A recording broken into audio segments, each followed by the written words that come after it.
Glória a Deus, louvado seja o nosso Senhor Jesus Cristo. É bom estar aqui mais uma vez nessa manhã. Nós já tivemos o nosso primeiro culto de domingo, às 8 horas da manhã, e pela graça e a misericórdia de Deus, foi um tempo tão precioso, tão maravilhoso. Esse é o nosso culto clássico, todo quarto domingo do mês, o nosso culto clássico aqui às 8 da manhã. Tinha alguém aqui 8 horas da manhã que decidiu ficar para o culto das 10? Glória a Deus pela vida de vocês. Nós iniciamos hoje aqui na PIB-BH uma nova série de mensagens chamada Terceira Guerra Mundial. Queria que abaixasse um pouquinho o meu retorno aqui na frente, eu acho que está muito alto. Terceira Guerra Mundial. Abra sua Bíblia comigo em Isaías capítulo 14, verso 12. Isaías 14, verso 12. Na história da humanidade, nós já passamos pela Primeira Guerra Mundial, e aconteceu em meados de 1914. Nós já passamos também pela Segunda Guerra Mundial, que aconteceu mais ou menos em 1939. E alguns jornalistas, pensadores, eles estão dizendo por aí que nós estamos diante de uma possível Terceira Guerra Mundial. Mas a verdade é que essa possível Terceira Guerra Mundial, ela aconteça pelos mesmos motivos da primeira e pelos mesmos motivos da segunda. Sabe qual é o grande motivo das guerras? A rebelião contra o príncipe da paz.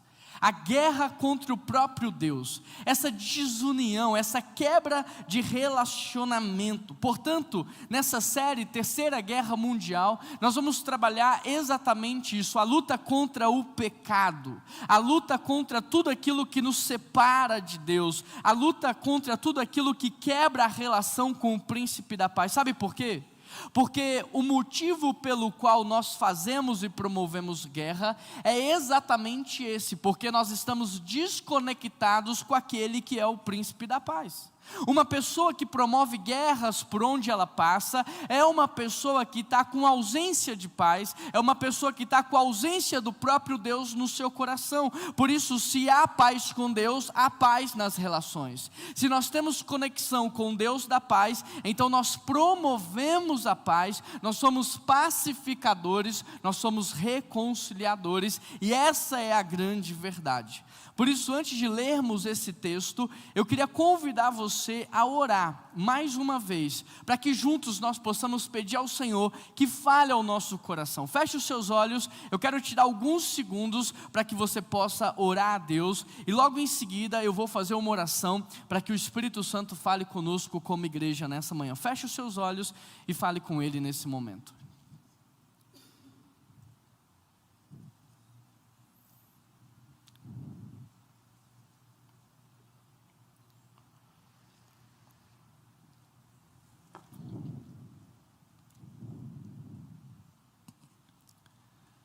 Querido Deus e eterno Pai, nós queremos te agradecer porque a tua presença no nosso meio é real.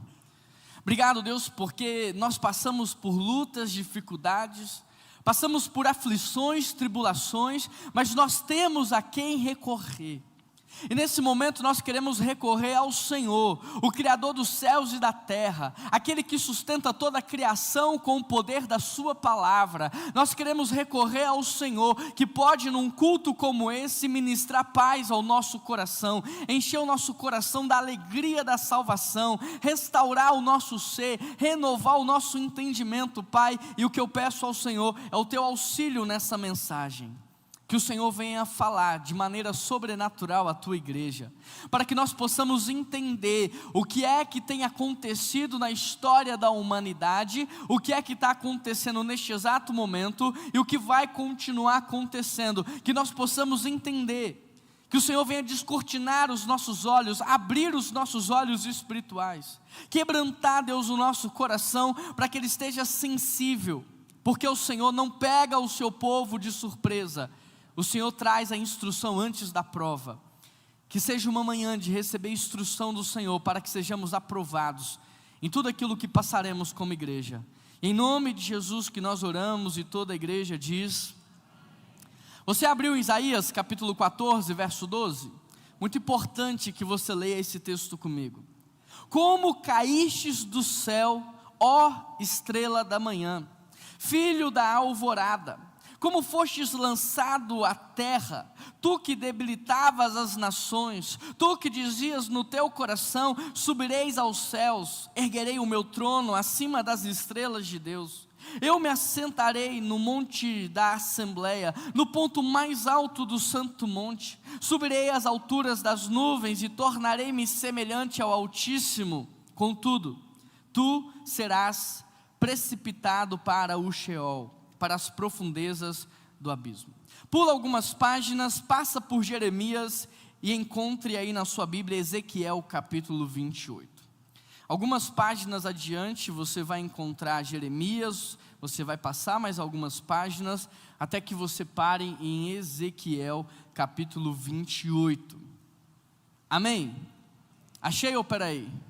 O texto também está projetado na tela, e o texto ele diz assim: Filho do homem, entoe um lamento em honra ao rei de Tiro e diga-lhe: assim diz o soberano Senhor, você era modelo de perfeição, cheio de sabedoria e perfeita beleza. Você estava no Éden, o jardim de Deus. Todas as pedras preciosas o adornavam: rubi, topázio e esmeralda, crisólito, ônix e jaspe, safira, carbúnculo e esmeralda. E em ouro foram feitos os engastes e os encaixes. No dia em que você foi criado, eles foram preparados. Você era um querumbi ungido para proteger, e eu o coloquei. Você estava no monte santo de Deus. Você andava entre as pedras fulgurantes. Você era inculpável nos seus caminhos, desde o dia em que foi criado até que se achou maldade em você. Por meio do seu amplo comércio, você se encheu de violência e pecou. Por isso eu o expulsei como profano do monte de Deus. Eu o expulsei, ó querubim guardião, do meio das pedras fulgurantes. Seu coração tornou-se orgulhoso por causa da sua beleza, e você corrompeu a sua sabedoria por causa do seu esplendor. Por isso eu o atirarei à terra. Eu o fiz objeto de escárnio entre os reis. Com a leitura desses dois textos, você já pode imaginar que vai ser uma mensagem bem facinha de pregar. Só com a leitura desses dois textos, você já pode perceber que essa é uma mensagem daquelas que vai massagear o seu ego. Você vai sair daqui pensando que você é a última bolacha do pacote. Brincadeira, essa é uma mensagem desafiadora. Essa é uma mensagem difícil de pregar. Por isso o inimigo vai tentar te distrair. Ele vai tentar roubar o teu pensamento e colocar em outro lugar. Ele vai tentar fazer com que você esteja em qualquer outro lugar, menos aqui. Então todas as vezes que isso acontecer, traz cativo a tua mente aquilo que Deus quer falar com você. Porque eu creio profundamente que o Senhor está fazendo algo novo nas nossas vidas. Mas depende da postura do nosso coração. Querido, por mais grave que tenha sido a rebelião angelical, por mais complicado que isso tenha sido, as Escrituras não registram um texto específico para narrar esse fato. No Antigo Testamento, Satanás aparece pela primeira vez no relato de Gênesis 3 da queda de Adão. No entanto, ali ele já aparece como o Satanás, ele já aparece como o traidor, ele já aparece como um ser caído. A queda de Satanás em Gênesis é tratado como um fato ocorrido. Portanto, diante desses dois textos que nós acabamos de ler, Isaías e Ezequiel, nós temos algumas perguntas para fazer para Deus. Porque a Bíblia diz que ela é inspirada por Deus, apta para o ensino e para a repreensão. Ela dá testemunho de si mesmo, dizendo que não volta vazia, que ela cumpre o seu propósito, que ela é como uma espada de dois gumes, capaz de separar juntas e medula, espírito e alma.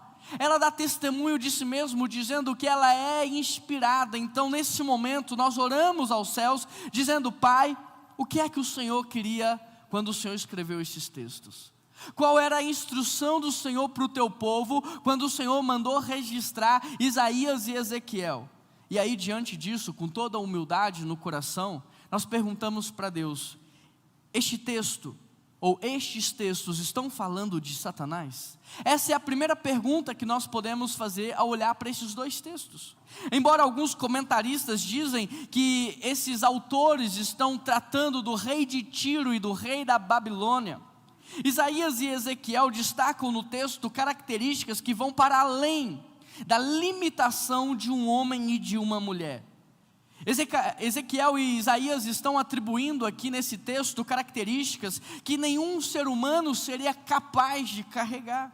O que nos faz pensar que, além de se referir ao rei de Tiro e também ao rei da Babilônia, estes textos podem estar falando de Satanás. Isaías 14, verso 12, começa assim: como caístes do céu. E nós não temos nenhum relato bíblico da queda do céu do rei da Babilônia e nem do rei de Tiro. Outra informação: tu dizias no teu coração: subireis aos céus, erguerei o meu trono acima das estrelas de Deus. Por mais que isso fosse um desejo por parte do homem, e por mais que o homem tivesse tentado fazer isso na Torre de Babel, esse era um desejo inalcançável, um desejo que nós podemos considerar como uma utopia. Veja Ezequiel 28, 12. Você era modelo de perfeição. Que ser humano foi modelo de perfeição? O único modelo de perfeição que nós conhecemos se chama Jesus Cristo. Nenhum outro homem na história da humanidade foi modelo de perfeição, cheio de sabedoria e de perfeita beleza. Quando nós olhamos o verso 13, diz assim: você estava no Éden, o jardim de Deus. E nós entendemos que esses homens nunca estiveram no Éden, nem falando da parte geográfica do Éden lá de Adão e Eva, e nem se tratando do Éden de Deus, o seu Monte Santo.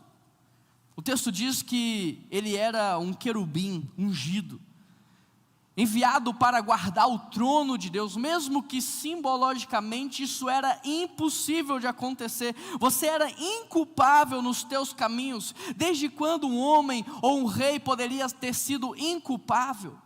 Todos nós nascemos com pecado, todos nós nascemos em maldade.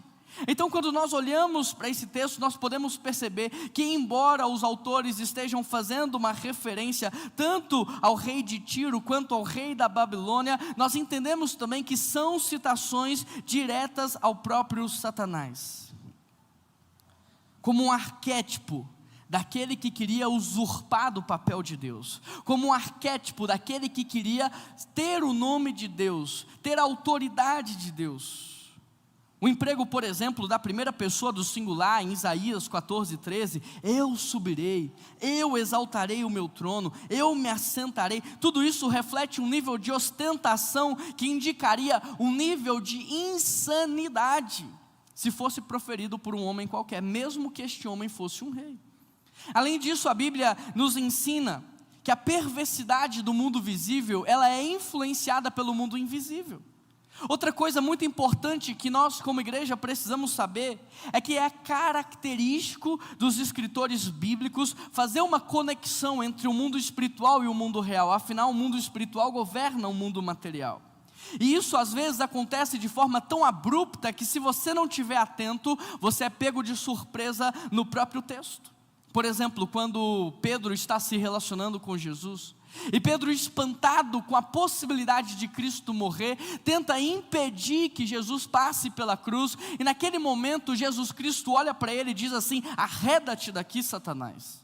É uma transição tão abrupta que, se você não está atento ao texto, você não entende o que está acontecendo. De forma semelhante, o profeta Daniel, ele pula de uma descrição profética do Antíoco Epifânio para uma descrição similar do anticristo, e isso na mesma perícope, no mesmo texto, com a mesma ênfase. Se você não está atento, você não entende o que está acontecendo.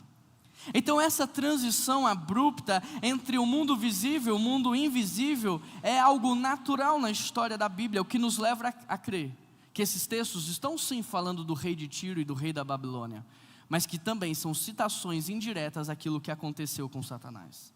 Para somar em nossa construção, lá em Apocalipse 12, verso 3, está escrito assim: apareceu outro sinal no céu, um enorme dragão vermelho com 7 cabeças e 10 chifres, e em cada cabeça uma coroa. A sua cauda arrastava 1/3 das estrelas do céu e lançava sobre a terra. Lá em Lucas capítulo 10, 18, Jesus vai falar: eu vi Satanás cair do céu como um relâmpago. Querido, o meu desejo ao expor esses 2 textos aqui Não é tentar te convencer de algo que a Bíblia não fecha. Não é tentar fechar algo que está aberto. Mas é trazer para você todas as vertentes teológicas para que você possa abraçar talvez aquilo que faça mais sentido com o que o Espírito Santo está ministrando no seu coração. Agora, muito além disso, o desejo ao expor esse texto é que nós entendamos o que aconteceu, o que está acontecendo e o que pode acontecer. Por isso, a segunda pergunta que eu faço ao ler esses dois textos é: quem é Satanás? A figura de Satanás, ela é complexa, ela é envolta de simbolismo, de interpretações teológicas.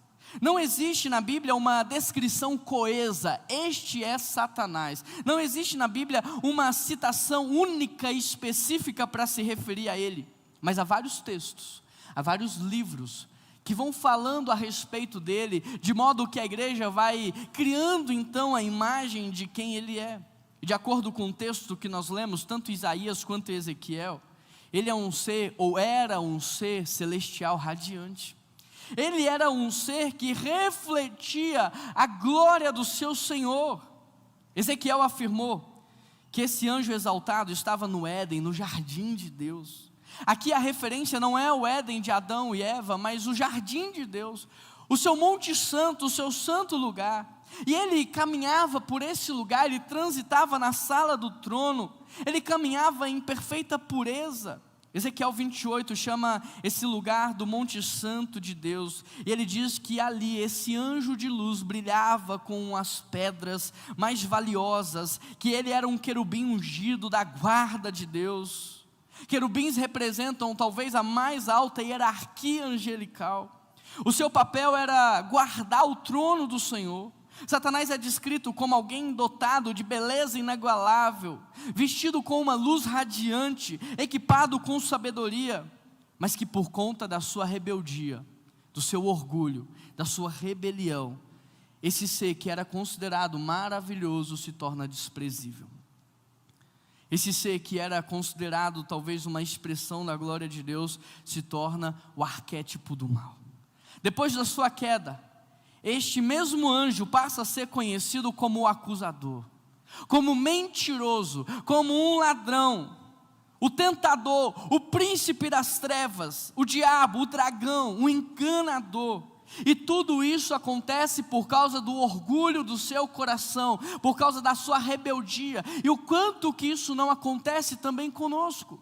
Homens e mulheres que carregavam dentro de si uma alegria que contagiava, tinha brilho nos olhos, um sorriso no seu rosto, mas que por causa do orgulho, por causa da queda, por causa do pecado, por causa de uma vida de iniquidade, deixam de ser considerados homens e mulheres de sabedoria para arquétipos da maldade. Terceira pergunta que eu faço ao olhar para esse texto é como Satanás se perdeu. Pensa comigo, um anjo como este, que ocupava uma alta hierarquia, o querubim, alguém que foi colocado ali para guardar o trono, que caminhava na sala, que caminhava no seu monte santo, alguém que estava ao lado de Deus. Como é que alguém assim pode se perder? Como Satanás se perdeu? É interessante porque Ezequiel 28 fala que o orgulho precede a queda. E nós podemos entender que uma das formas em que Satanás se perdeu foi por causa do orgulho. O que não dá para entender é como que o orgulho entra no coração. Que o orgulho nos leva à queda é fato. Que o orgulho nos faz perder o emprego, que o orgulho nos faz perder o casamento, que o orgulho nos faz perder amigos é fato. A grande questão é como o orgulho entra no nosso coração.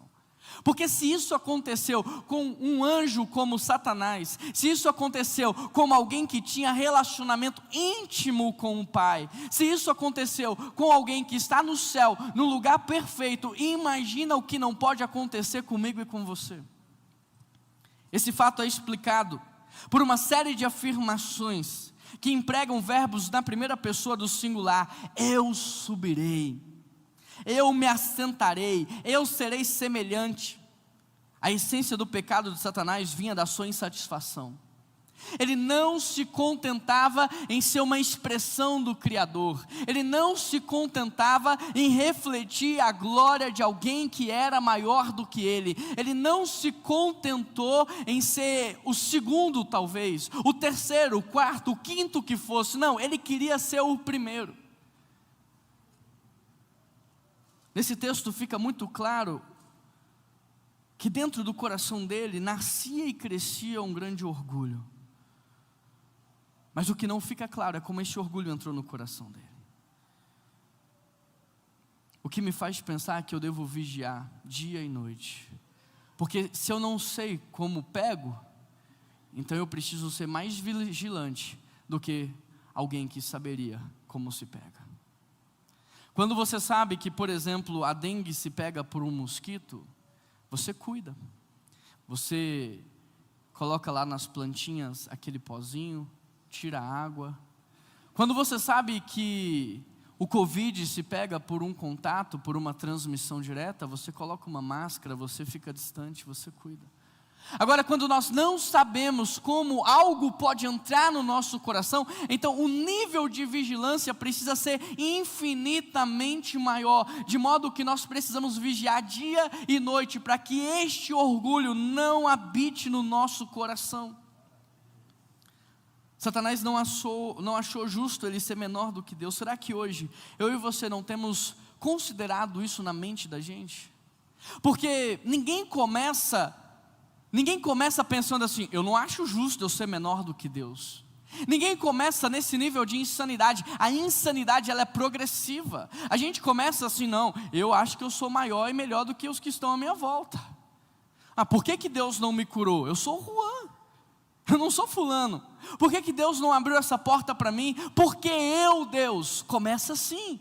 É uma insanidade progressiva, quando na verdade a pergunta é, por que não eu, quando eu vejo um irmão sofrendo? Por que não eu, quando eu vejo um irmão desempregado? Por que não eu? Eu não sou diferente dele.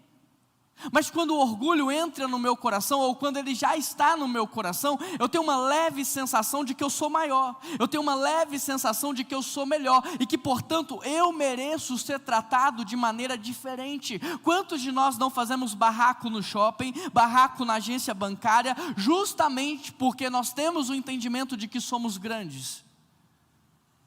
Quem você pensa que é para falar comigo dessa maneira? Quem que você pensa que é para me tratar dessa forma? Você não me conhece? Será que eu vou precisar dar uma carteirada aqui para você? Queridos, a gente pode dar carteirada no mundo físico, no mundo espiritual não. Porque a mesa nos nivela, a cruz nos nivelou e colocou todo mundo como pecador. Não há um só merecedor, nenhum. Todos nós carecemos da graça e da misericórdia do nosso Deus. Então quando o orgulho começa a entrar no nosso coração, nós podemos pará-lo ali, no início, talvez quando a gente ainda tem forças para resistir. Nós não sabemos como ele entra. Nós sabemos que ele se aproveita de uma brecha espiritual. Mas nós conseguimos perceber quando ele já está dentro de nós. E a grande pergunta é, será que no seu coração nessa manhã não habita um determinado tipo de orgulho? Será que você não tem cultivado um determinado tipo de orgulho no seu coração? Essa semana, conversando com o Samuel e batendo um papo sobre autojustiça. Como que isso é uma coisa que permeia os nossos corações? E me parece que cada vez mais Satanás tem desenvolvido esse sentimento em nós, de autojustiça. Só que a autojustiça, ela é satânica. Porque a justiça certa é a justiça divina. Eu e você não temos condição alguma de falar o que é certo e o que não é, o que é justo e o que não é. Eu e você não conseguimos ver aquilo que o outro não nos mostra. Vocês só conseguem ver o que eu mostro para vocês. E vocês só me mostram e eu só consigo ver isso. Mas Deus não. Deus escuta conversas que você não escuta. Deus participa de reuniões que você não está.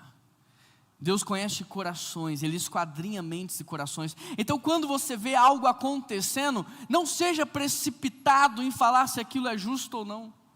Seja humilde de falar, Deus, o Senhor tem controle sobre todas as coisas. Talvez o Senhor esteja tratando algo que eu não vi. Talvez o Senhor queira fazer algo que eu não sei. A mesma coisa na minha vida. Eu não posso falar, Deus, isso não é justo. Eu não posso falar, Deus, por que isso está acontecendo? Eu não posso comparar a minha dor com a dor do outro, porque aquilo que Deus está fazendo na minha vida é diferente do que Ele está fazendo na vida do outro. Então esse sentimento de autojustiça foi o que Satanás cultivou no coração dele. Por quê? Por que eu sou menor do que você? Por que eu mereço menos do que você? Eu faço tanto quanto, eu trabalho tanto quanto. Por que eu tenho que ser uma expressão de quem você é? Por que eu não posso ser uma expressão de mim mesmo? Então eu não consigo saber o que faz o orgulho entrar no meu coração, mas eu consigo perceber as sementes de orgulho dentro do meu coração. Será que você não tem cultivado no seu coração sonhos de ultrapassar as pessoas? Comece a se perguntar, por que você quer comprar determinado carro? Por que você precisa de determinada casa? Por que você gosta de determinada marca de roupa? Porque isso vai ser usado para o reino de Deus? Ou porque você precisa mostrar que você é maior, que você venceu na vida, que você conseguiu? A gente não sabe como entra, mas dá para ver o quanto de orgulho tem no nosso coração. Quanto de orgulho tem no seu coração hoje? Porque você não vai começar tentando ultrapassar Deus. Você vai começar tentando ser maior do que os seus irmãos. Você vai tentar vencer e ultrapassar os seus pares. Depois os seus superiores, os seus líderes, os seus pastores e por aí vai. E isso nunca acaba.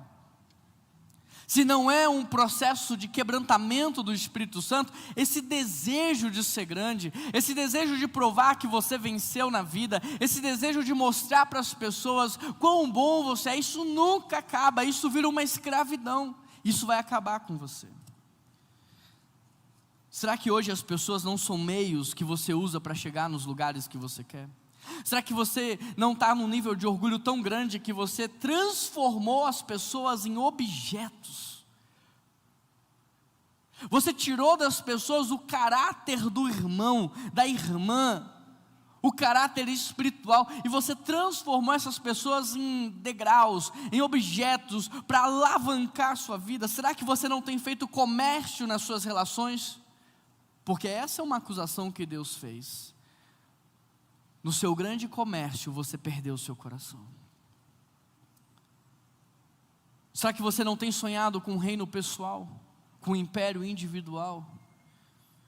Esses dias eu estava assistindo um seriado com a minha esposa e um dos personagens olha para um funcionário que havia acabado de chegar e ele fala assim, olha, se você quer ficar aqui por muito tempo, se você quer ter sucesso aqui dentro, você precisa pegar um princípio desse lugar. Grava isso no seu coração, você não merece nada. Porque se você começar a pensar que você merece, você vai deturpar as suas relações aqui dentro.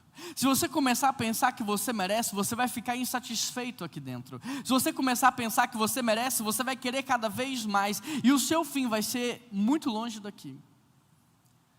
Como isso cabe na nossa vida? Você não merece nada. Você não merece nada. Eu não mereço nada.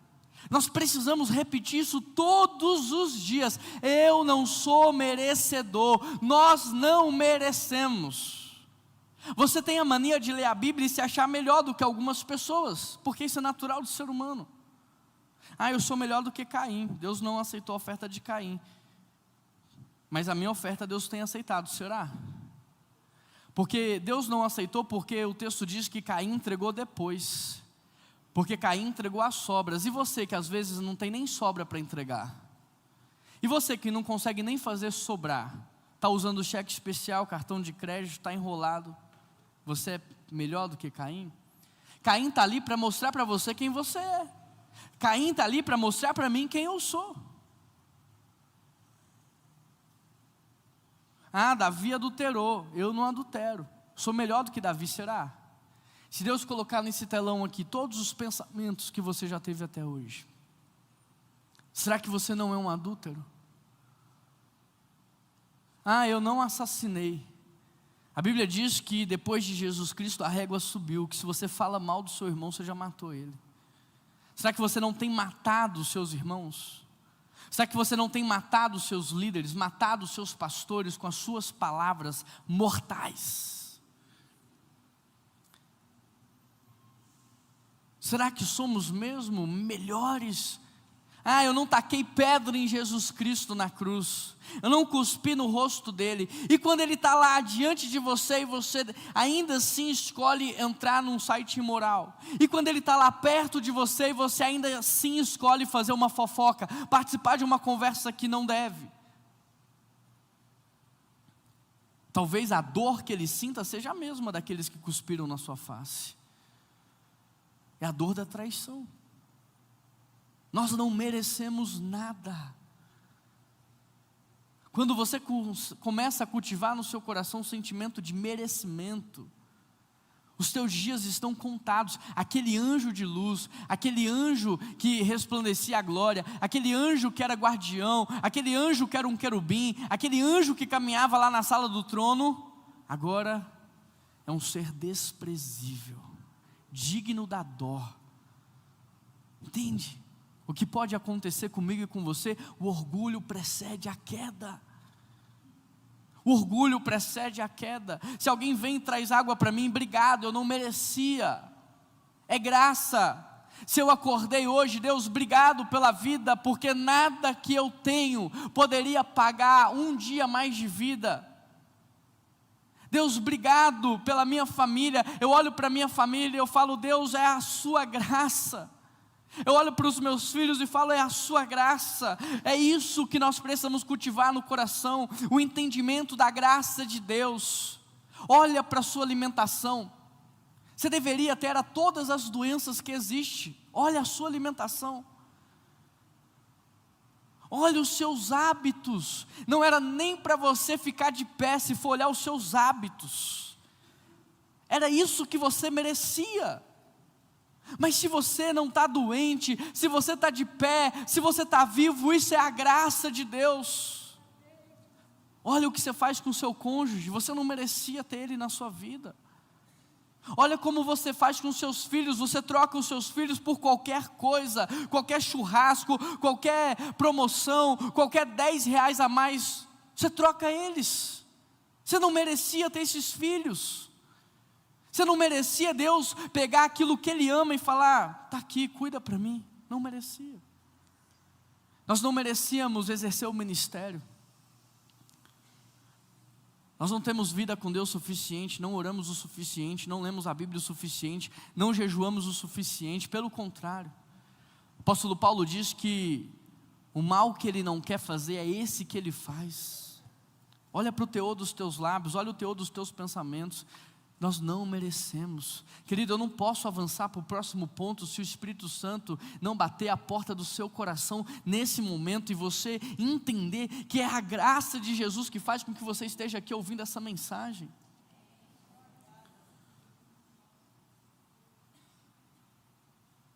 Eu sei que está doendo, porque é isso que o orgulho faz. E se está doendo é porque tem orgulho, mas você precisa tratar isso diante dele. Olha o que a Bíblia diz em 1 Timóteo 3,6, falando sobre a liderança cristã. Não coloquem recém-convertidos, para que eles não se ensoberbeçam e caiam na mesma condenação que o diabo caiu. Mas embora a igreja seja lenta em impor as mãos, seja lenta em convidar as pessoas para o ministério, embora isso aconteça, nós temos visto quantas pessoas se ensoberbecendo e caindo por causa do orgulho do coração. Deus não está em silêncio, Deus está falando, mas às vezes o nosso coração já está tão petrificado pelo pecado que nós somos insensíveis, nós não conseguimos ouvir a voz do Senhor. Por isso lá em Apocalipse, Jesus fala assim, ouça o que o Espírito diz às igrejas, enquanto há tempo. Ouça enquanto há tempo, porque é melhor, a Bíblia diz, cair na mão de um Deus justo do que cair na mão do homem. É melhor você cair na mão de um Deus que pode te perdoar se você se arrepender, do que você cair na mão de um homem que às vezes não vai ter o perdão para você. Então é melhor nessa manhã a gente se arrepender, pedir perdão para Deus e mudar de vida, do que continuar levando a vida que a gente está e terminar tendo um fim muito trágico. Lá em Apocalipse, Jesus fala assim: se você não se arrepender, eu virei até você e eu moverei o seu candelabro de lugar. Candelabro é uma peça que foi feita para iluminar, tem que estar em destaque, em cima da mesa, mas Jesus está falando, se não ilumina tem que ser guardado. Se não ilumina não pode ficar em cima da mesa. Quantas e quantas pessoas que não iluminam mais e que Jesus está movendo o candelabro de lugar. Quantas e quantas pessoas que não se arrependem mais e Deus está tirando a luz, o brilho. Quantos homens e mulheres de Deus nós conhecemos na história que nos abençoaram com canções, com pregações, com palavras e que hoje estão sumidas, desaparecidas, ninguém sabe onde está. Deus moveu o candelabro de lugar. E essa palavra Deus deu para uma igreja. Quantas igrejas que antes abençoavam e agora não abençoam mais? Porque Deus moveu o candelabro de lugar. Sabe o que o Senhor espera de mim e de você nessa manhã? Arrependimento. No Antigo Testamento o povo rasgavam as suas vestes, vestiam sacos e colocavam cinza na cabeça como sinal de humilhação. Deus não espera que você faça isso no dia de hoje. Ele só espera um coração quebrantado e contrito na presença dEle. Ele espera temor, reverência, respeito. O Evangelho não é brincadeira.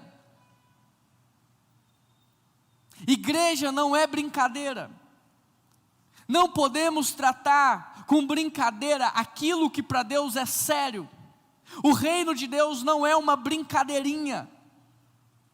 Nós não podemos tratar essas coisas aqui como supérfluas, como secundárias. Nós precisamos entender o que isso significa para Deus. Essa reunião dominical, para Deus, é o encontro dos santos. E se Deus trata isso com seriedade, eu não posso desprezar esse momento aqui. Eu não posso tratar como brincadeira aquilo que Deus deu o seu próprio Filho para construir. Eu não posso tratar com brincadeira aquilo que o próprio Jesus Cristo morreu para levantar. A gente não pode mais brincar. O Senhor Jesus está nos preparando para esse encontro, Ele está nos santificando para esse encontro. Só que a régua está subindo, gente, e você não está percebendo. O padrão está subindo e você não está percebendo, porque o padrão é Jesus Cristo. Sabe, você não poderia hoje ser pior do que você era no passado. É inaceitável que um crente piore com o tempo. É inaceitável no mundo espiritual que um crente leia menos a Bíblia do que ele lia no passado, que ele ore menos do que ele orava no passado, que ele jejue menos do que ele jejuava, porque a ordem sequencial é de crescimento espiritual. Se nós estamos caminhando para a perfeita santidade, se nós estamos sendo direcionados ao padrão de Cristo, então a minha vida com Deus tinha que ser uma crescente. A minha santidade, o meu tempo de leitura, o meu tempo de oração, isso tinha que ser uma crescente. Se não é, tem alguma coisa de muito errado com a gente. O diabo caiu quando ele orgulhou de si mesmo. E quantas pessoas hoje não são usadas pelo inimigo para falar: orgulhe-se de você mesmo. Você precisa ter mais orgulho pelo que você construiu. Você precisa se orgulhar da sua história. Quantas pessoas têm sido usadas pelo inimigo para promover no nosso coração determinado tipo de orgulho? Sabe por que eu não posso me orgulhar do que eu construí? Porque nunca teve a ver comigo. Porque tudo foi Ele. Eu só obedeci. Sabe por que você não pode se orgulhar do que você construiu? Porque foi a graça, foi a misericórdia, foi a boa mão do Senhor com você. Então a glória é dEle. A glória é dEle. Glória a Deus pelos 112 anos dessa igreja. Glória a Deus por esse tempo maravilhoso que a gente está vivendo aqui. Glória a Deus porque você está vivo. Glória a Deus porque você tem recurso. Glória a Deus. Filipenses 2:5, seja a atitude de vocês a mesma de Cristo, que embora sendo Deus, não considerou ser igual a Deus coisa que devia se apegar, mas esvaziou-se a si mesmo, tornou-se servo, semelhante aos homens, humilhou-se a si mesmo e foi obediente até a morte de Cristo. Qual é a base que você encontra? Qual é a base, qual é o exemplo que você encontra para se orgulhar? Porque Jesus, que é o nosso maior exemplo, Ele se humilhou. Ele se esvaziou. Ele não considerou o ser igual a Deus, ele não se apegou a isso, mas ele tomou a forma do homem, do servo. 1 Timóteo 1,15, esta palavra é digna de confiança e merece aceitação. Jesus veio ao mundo para salvar os pecadores, dos quais eu sou o pior. Quem está falando isso é o apóstolo Paulo. Quem não tem consciência do seu pecado, não pode nem falar do Evangelho de Deus. Quem não tem consciência daquilo que Jesus fez por ele, não pode nem pregar o Evangelho de Deus. Aqui é o apóstolo Paulo, um dos maiores teólogos que já existiu, falando: eu sou o pior de todos os pecadores. E tem gente que nunca fez nada, que nunca construiu nada, que nem leu a Bíblia toda, que nem ora falando que é santo, que é espiritual. Gente, calma. Nós precisamos do Espírito Santo nessa manhã, porque sem Ele você não vai conseguir entender o que está acontecendo aqui. Nós precisamos do Espírito Santo nessa manhã para que você entenda a gravidade do que está sendo tratado aqui. A quarta pergunta que podemos fazer quando olhamos para esse texto é: o que significa a queda de Satanás? Por causa da sua rebelião, Satanás tornou-se arqui-inimigo de Deus. E ele leva consigo 1/3 dos anjos para opor-se a tudo o que Deus está fazendo. O que eu e você precisamos saber é que a única história que já tem um ponto final é a história de Satanás. A única queda que é irrecuperável é a queda de Satanás e dos seus anjos. A criatura mais valorizada ressentiu-se de que a sua glória era apenas emprestada, de que o seu papel estava destinado a ser tão somente refletir a majestade do verdadeiro Senhor. De forma que dessa maneira, nasce no coração de Lúcifer um desprezo, um impulso para a rebelião.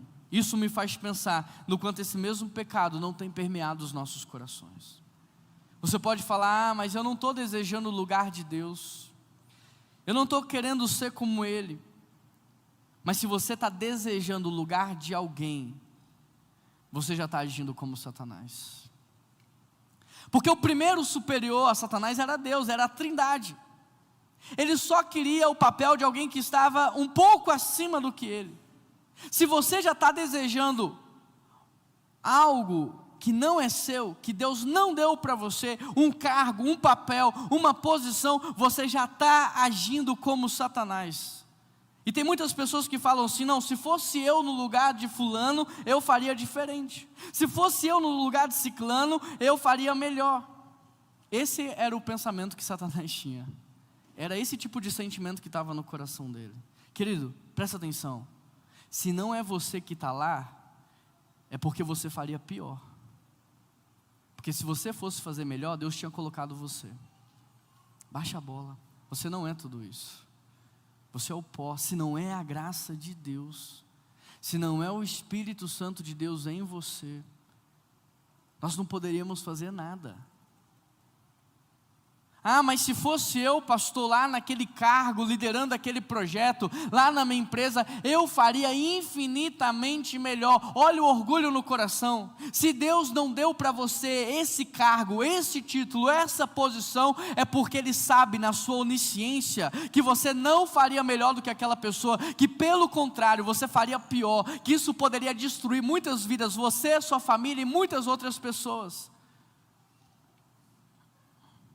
Não queira o que Deus deu para o outro. Não inveje o que Deus está fazendo na vida dos outros. Não ambicione o que Deus confiou aos outros. Faz bem o que Deus te deu. Seja grato com o que Ele colocou na sua mão. Honre ao Senhor aonde você está. Floresça onde Ele te plantou. Como você pode estar pensando que está pronto para o próximo nível, se no nível que você está, você não tem sucesso? Como que você pode pensar que quando você tiver 10 milhões, você vai administrar bem, se você não consegue administrar bem um salário mínimo? Como que você pode pensar que você vai liderar 100 pessoas, se você não se lidera? Você fala: hoje eu não como glúten, à noite você come. Não, hoje eu não vou comer açúcar. Aí chega à noite na reunião do grupo, a pressão, come, você come. Você não lidera você. Você fala: não, amanhã eu vou acordar cedo, porque eu vou para a academia. Chega no outro dia, você não acorda, e tudo bem, você não lidera você. Você é um péssimo líder, porque você não se lidera. Como é que você pode pensar que está pronto para liderar 100 pessoas, 200 pessoas? Não! Agradeça a Deus o que Ele te deu. Você é líder só de você, agradeça a Deus, honre a Deus, celebre a Deus, dê o seu melhor e floresça sendo um bom líder de si mesmo. Deus te deu um cônjuge, agradeça a Deus, honre a Deus, celebre a Deus e floresça sendo um bom líder do seu cônjuge. Deus te deu filhos, agradeça a Deus, honre a Deus e floresça sendo um bom pai dos seus filhos. Floresça onde você está, seja fiel com aquilo que Deus te deu. A crise começa na cabeça de Satanás, com um pensamento de autojustiça que invade o seu coração, que se torna num sentimento de comparação e gera uma atitude de rebelião. Em qual nível você está? E a guerra que antes estava escondida aqui dentro do coração dele, enquanto ele olhava para Deus e via tudo aquilo, agora se torna uma guerra declarada, uma guerra oficial. E a crise que ele viveu, agora ele começa a gerar nos outros. A mesma crise que ele viveu, ele começa a gerar nos outros. Ele começa a implementar na cabeça das pessoas crise de identidade, crise de propósito, sentimento de autojustiça, que gera orgulho, que promove rebelião. Essa mesma crise que ele viveu, ele conseguiu colocar na cabeça de 1/3 dos anjos, que tinha como líder o próprio Deus, o perfeito Deus, que estava num ambiente de perfeição, ninguém tinha falta de nada, mas ele com essa crise fez os anjos ficarem descontentes e insatisfeitos. E como se não bastasse, ele vem para o ambiente terreno, para o paraíso na terra, para um lugar perfeito que era o jardim do Éden. Ninguém tinha falta de nada, não tinha violência, não tinha doença, era perfeito. E ele consegue colocar no coração de Adão e Eva insatisfação, justiça própria, promove o orgulho e gera rebelião. Agora, se Satanás fez isso com os anjos no céu, com Éden, Adão e Eva no Éden, imagina o que ele não pode fazer com você no seu casamento.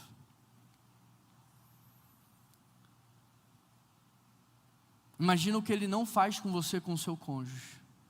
Imagina o que ele não faz com você em relação à sua casa, em relação ao seu trabalho, em relação aos seus amigos, em relação a essa igreja. Essa é uma guerra declarada. Satanás não está brincando. A única história que não tem cura é a dele. A única história que já foi decretada um ponto final é a história dele. Ele não está brincando. Ele sabe que o destino dele é a condenação eterna. Então sabe o que ele quer fazer? Ele quer levar você de qualquer maneira a viver o que ele vai viver, a desfrutar do que ele vai desfrutar, do sofrimento que ele vai ter. Agora, se eu e você não estivermos atentos, nós vamos para lá a passos largos, achando que estamos glorificando a Deus. Querido, o fato de você estar aqui nessa manhã não diz que você é salvo. O fato de você frequentar uma igreja há 20 anos não garante nada. O fato de você ser ofertante, dizimista, servo, cantar, tocar, pregar, não significa nada. Jesus disse para os seus: apartai-vos daqui, porque eu não vos conheço. Como assim, Jesus? Nós servimos ao Senhor, em teu nome expulsamos o demônio. Como nós... O Senhor está falando isso para a gente. Apartai-vos daqui, porque eu não vos conheço. A única coisa que pode garantir você é Jesus Cristo no seu coração. O encontro pessoal, individual com Jesus Cristo, quando Ele entra e Ele quebra todas as raízes de orgulho, todas as raízes de rebeldia, todas as raízes de desobediência, quando Ele entra e Ele traz a paz. E sabe como a gente sabe que uma pessoa tem Jesus no coração dela? Quando ela é uma promotora da paz. Porque alguém que promove guerra está em guerra com Deus. Só alguém que tem relação com o príncipe da paz promove paz. A quinta pergunta que nós podemos fazer ao olhar para esse texto é: qual é o plano de Satanás?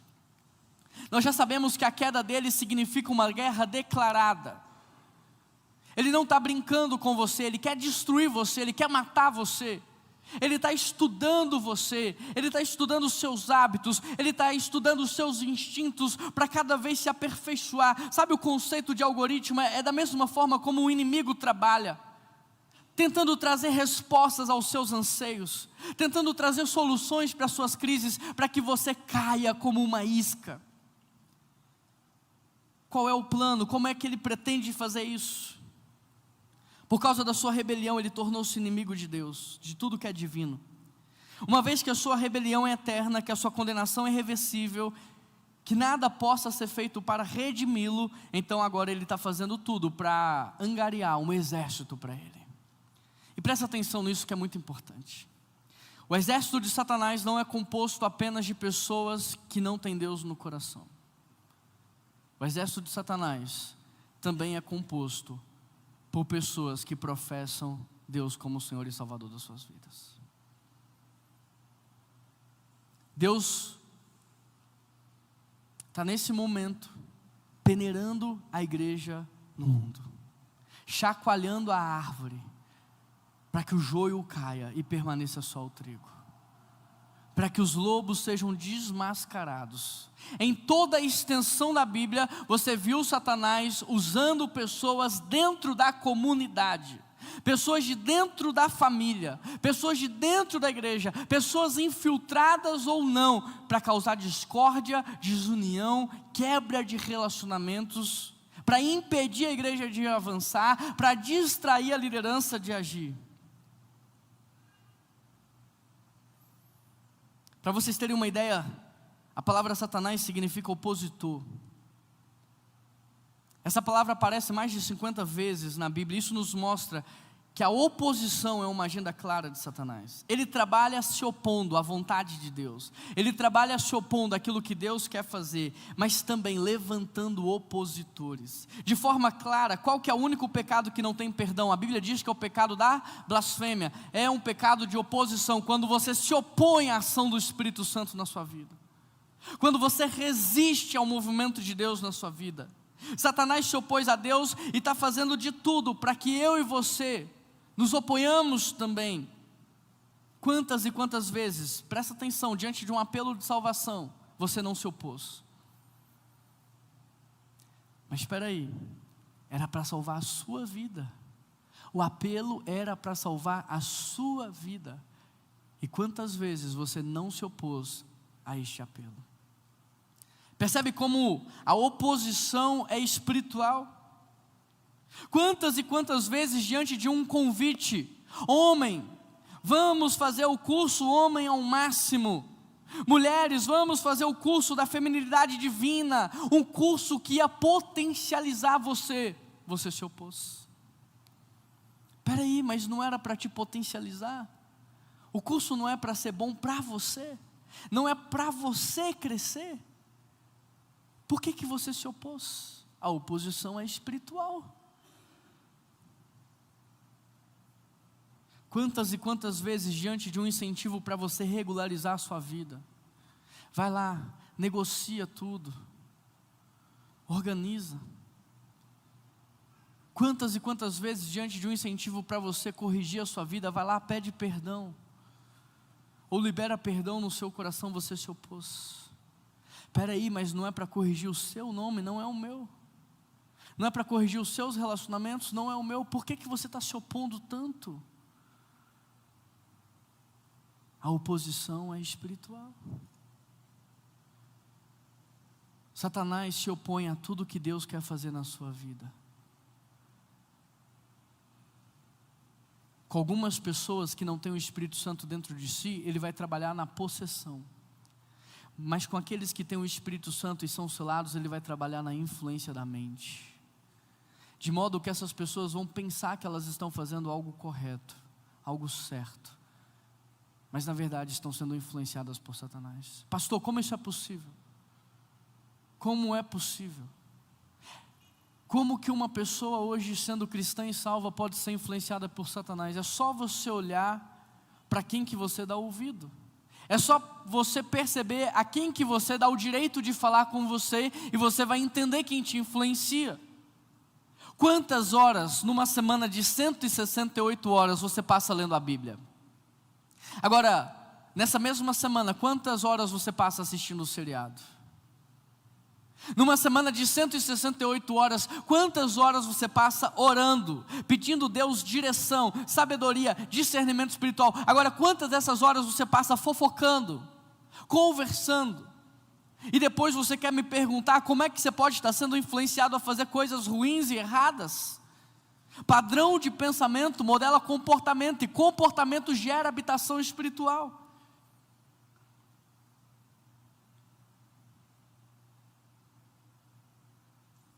Quantas vezes o Espírito Santo vem e te impele a tratar melhor sua esposa, a tratar melhor o seu cônjuge, e você se opõe? Quantas vezes o Espírito Santo vem e fala para você: olha, você precisa jejuar. Aí você aí no seu coração fala assim: não, eu não vou jejuar. E não só não vou jejuar, como eu vou falar para outras pessoas não jejuarem também. Percebe como a oposição é espiritual? Peraí, mas o jejum era para você, te fortalecer. O jejum é para te aproximar de Deus. Por que que você está se opondo? A oposição ela é completamente espiritual. Satanás começa fazendo de você um crítico. Satanás começa fazendo você ser uma pessoa à toa, que nunca produziu, que nunca fez. E depois ele leva você a um papel de criticar quem está fazendo. Porque você está à toa e não faz nada, você tem tempo livre para criticar quem está fazendo. Você não tem noção do que a pessoa passou para fazer aquilo, mas você está criticando. Você não tem noção do quanto ela se entregou para te abençoar, mas você está criticando. Depois de um crítico, ele te leva a ser um comentador. Aí você começa a falar mal dessa pessoa, começa a falar mal da sua igreja, começa a falar mal do seu cônjuge, e por último ele te leva a um nível de oposição. Agora eu vou me opor, eu vou resistir. Querido, na Bíblia, um dos nomes que é dado aos filhos de Satanás é Belial. E Belial significa uma pessoa inútil, sem valor. De modo que Satanás está angariando para si um exército de pessoas inúteis, pessoas que não fazem nada. Como diz aquele ditado, cabeça vazia, oficina de Satanás. Ele não vai conseguir usar alguém que está servindo. Ele não vai conseguir usar alguém que está comprometido, alguém que está lendo, jejuando, alguém que está adorando. Mas ele vai atrás de pessoas inúteis.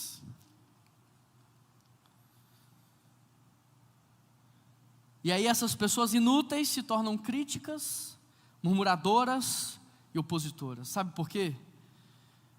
Querido, quem está trabalhando não tem tempo para ficar se opondo. Quem está servindo não tem tempo para ficar criticando. Aqui eu estou trabalhando tanto na igreja que eu não tenho nem tempo para ficar olhando o que a outra igreja está fazendo. Sabe, tem tanta coisa para a gente fazer aqui. Nós estamos chegando a 1000 membros na igreja, é tanta gente para cuidar, é tanta célula para visitar, é tanta gente para aconselhar, que eu não tenho tempo de ficar criticando o que o outro pastor está falando em outra igreja. Eu não tenho tempo de assistir a pregação dele. Eu estou focado aqui no que Deus nos deu para fazer. Eu estou sendo fiel ao que Deus nos confiou. Agora eu me pergunto, de onde é que as pessoas estão arrumando tanto tempo? Sabe como? Porque diante de Satanás elas são inúteis. Porque Satanás está vendo que elas não estão fazendo nada. Porque quem está trabalhando não tem tempo para ficar falando mal do outro. Se eu estou aqui focado no meu casamento, focado na minha família, eu não estou aqui falando mal do casamento do outro, eu estou focado em melhorar o meu casamento.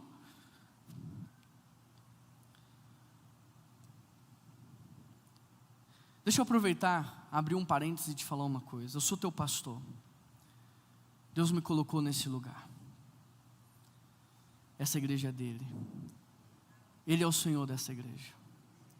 Eu não estou aqui domingo após domingo fomentando adultério, estou? Eu estou aqui domingo após domingo fomentando traição, fomentando pecado na sua vida, fomentando práticas imorais na sua vida? Não. Eu estou aqui trazendo a palavra de Deus, te exortando, te impulsionando, te capacitando. E por que eu estou dizendo isso? Porque como eu aqui, tem muitos outros pastores em suas igrejas cumprindo o papel deles, mas em todas essas igrejas há o quê? Opositores.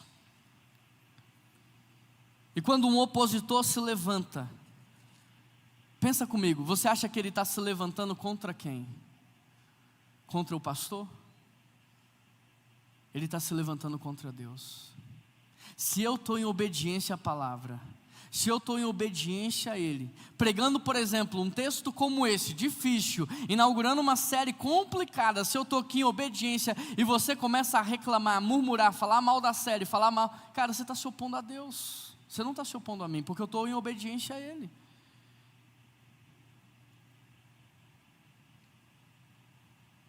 Satanás significa opositor, e quando você começa a se opor, você está servindo a Ele. A única justificativa que você tem na Bíblia para se opor é quando aquilo que está sendo ensinado é contrário à palavra. É quando a direção vai de contra a vontade do Senhor. Essa é a única justificativa que nós temos. Fora isso, a Bíblia nos ensina sobre honra, sobre obediência, sobre submissão, sobre respeito, sobre reverência. Esses são os valores do reino de Deus. Os valores do reino das trevas é desobediência, desrespeito, rebelião, orgulho, vaidade. E nós não podemos ter no nosso coração os valores desse mundo. Esse é um tempo da gente avançar. Esse não é o tempo de você ficar distraindo o seu líder de célula. Esse não é o tempo de você ficar distraindo o seu pastor. Esse não é o tempo de você impedir o avanço da igreja. É tempo da igreja avançar. A Bíblia diz: rogai a Deus por trabalhadores. Não é rogai por gente mimada, não é rogai por gente inútil, é rogai ao Senhor por trabalhadores, porque os campos estão prontos para a colheita. Não tem problema você ter entrado aqui como inútil. Todos nós sem Cristo somos inúteis.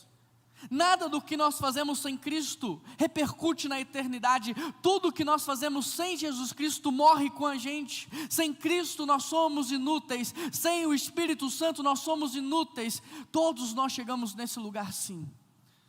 Mas nós não podemos continuar dessa maneira. Se nós aceitamos Jesus Cristo como o único suficiente Salvador das nossas vidas, se o Espírito Santo de Deus habita em nós, então a nossa postura tem que ser diferente. Nós somos impulsionadores. O que é que Deus está te falando? Vou lá, eu vou te impulsionar. Qual é a direção que a igreja está dando? Vamos trabalhar junto para isso acontecer. Para onde que o povo de Deus está indo? Vamos juntos. O que é que precisa? Eu tenho isso para somar, o outro diz eu tenho isso, e juntos a igreja vai crescendo, vai avançando, a luz vai se expandindo, a escuridão vai embora, o reino de Deus vai sendo colocado nessa terra, e a injustiça vai sendo desfeita, e aos poucos a gente vai vivendo aquilo que a Bíblia diz de já e ainda não. Não na totalidade, mas começamos já a experimentar daquilo que viveremos por toda a eternidade. Efésios 6, capítulo 12, para a gente encerrar, diz assim: pois a nossa luta não é contra seres humanos, mas contra poderes e autoridades, contra dominadores desse mundo das trevas, contra as forças espirituais nas regiões celestiais. Nesse momento, você não está lutando contra você mesmo. Você está lutando contra influências espirituais sobre a sua vida. Você precisa saber disso para você lutar da maneira certa. Nesse momento, você não está lutando contra mim, e eu não estou lutando contra você. Juntos, nós estamos lutando contra a influência das trevas sobre as nossas vidas. Aí você pode me falar assim: mas pastor, então essa é uma luta muito difícil de vencer, porque ela é invisível.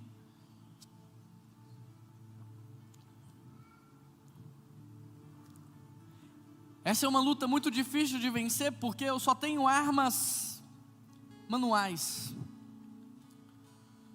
A Bíblia diz que nesse tipo de luta, a gente luta em oração.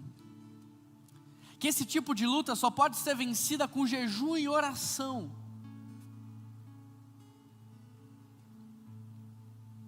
Tem pessoas que chegam aqui e elas não conseguem louvar, elas não conseguem adorar, elas não conseguem nem declarar o nome de Jesus. Elas estão acorrentadas a Satanás, amarradas. O mundo espiritual é sério, gente, não é brincadeira. O mundo espiritual é sério. O mundo espiritual governa o mundo material. Tem muita brincadeira com o mundo espiritual, eu concordo com você. Tem muita coisa que passa na televisão que é mentira, que não existe. Mas não é porque o diabo usa dessa estratégia de brincadeiras para fazer com que você não acredite, que você não pode acreditar. Você tem que acreditar no que a Bíblia diz. E a Bíblia diz que existem dominadores desse tempo, que existem principados e potestades, que existem anjos que foram enviados para destruir a sua vida. A Bíblia diz sobre isso, que o pecado petrifica o nosso coração, que um dos pecados que mais podem destruir você é o da cegueira espiritual. Você não consegue ver. E aí, a única coisa que a gente pode fazer é rogar pelo nome daquele que tem todo o poder, toda a autoridade. Aquele que quando falou na tempestade, os homens ouviram uma voz calma, dizendo: acalme-se, tempestade. Mas as águas ouviram o som de muitas águas, e a tempestade ouviu a voz dos trovões. Nós precisamos chamar por Ele, Jesus, aquele que recebeu um dia do Pai toda a autoridade sobre o céu, sobre a terra e sobre debaixo da terra, aquele que tem todo o poder e domínio nas suas mãos. Nós precisamos clamar por Ele, para que sejamos libertos de toda influência, para que toda corrente seja quebrada. Se você tem Jesus no seu coração, talvez você possa estar sendo apenas influenciado nas brechas que você mesmo dá. Mas se você não tem Jesus no seu coração, pode ser que algo de muito pior esteja acontecendo com você. Mas a solução é uma só, é a oração. Quero te dar algum tempo para você orar pela sua vida. Se posicione aí do jeito que o Espírito Santo direcionar você. Se você precisa se prostrar colocando o seu joelho no chão, faça isso, sem nenhum constrangimento. Se ajoelhe e peça ajuda. Se você quiser ficar de pé, fica de pé. Fica na posição mais confortável para você clamar pelo auxílio e socorro do nosso Deus, para que todo espírito de rebeldia caia por terra, para que todo orgulho seja desfeito, para que todo espírito de rebelião seja lançado fora, para que toda vaidade se acabe, para que Deus nos dê um coração manso e humilde, como o dele é. Manso e humilde, como o dele é. Manso e humilde.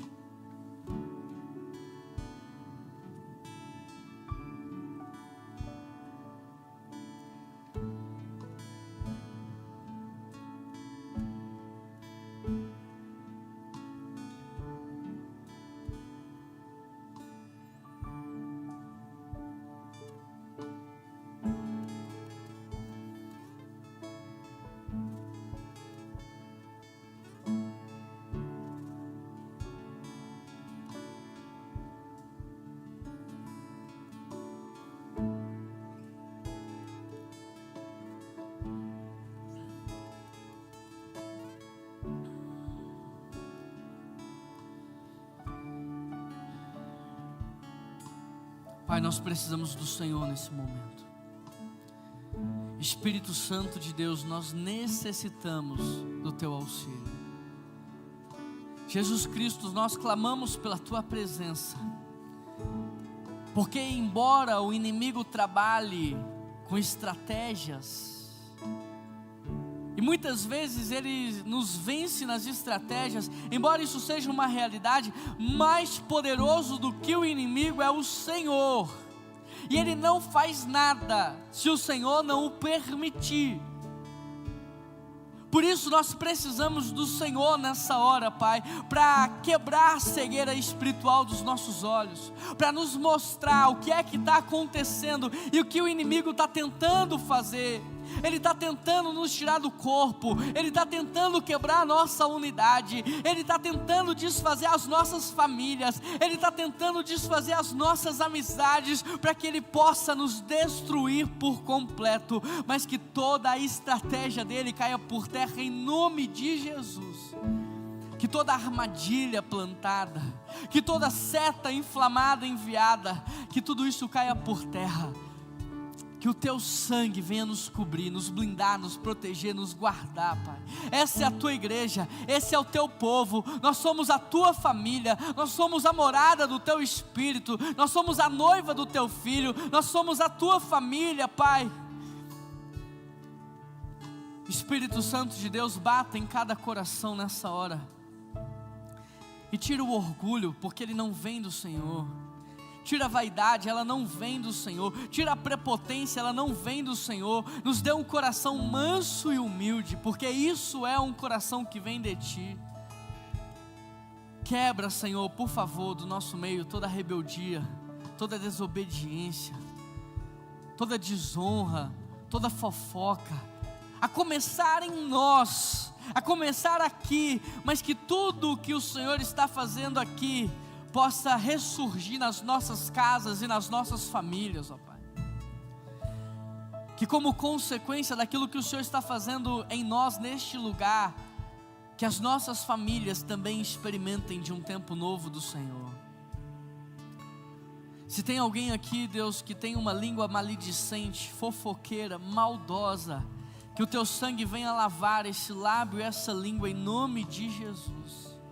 Se alguém aqui tem um coração orgulhoso, vaidoso, prepotente, que o Senhor venha lavar este coração em nome de Jesus. Se o Senhor tem encontrado em nós, Deus, uma mente que interpreta as coisas a partir de uma autojustiça, que o Senhor tire isso e nos lave em nome de Jesus. Lave os nossos olhos, porque eles tornaram pessoas em objetos. Lave o nosso coração, porque Ele fez das relações comércio. Lave, Deus, as nossas motivações e intenções idólatras, muitas vezes, de tentar convencer o Senhor a fazer o que a gente quer. E nos dê um coração manso e humilde para entender que o melhor não é o que a gente quer, é o que o Senhor quer.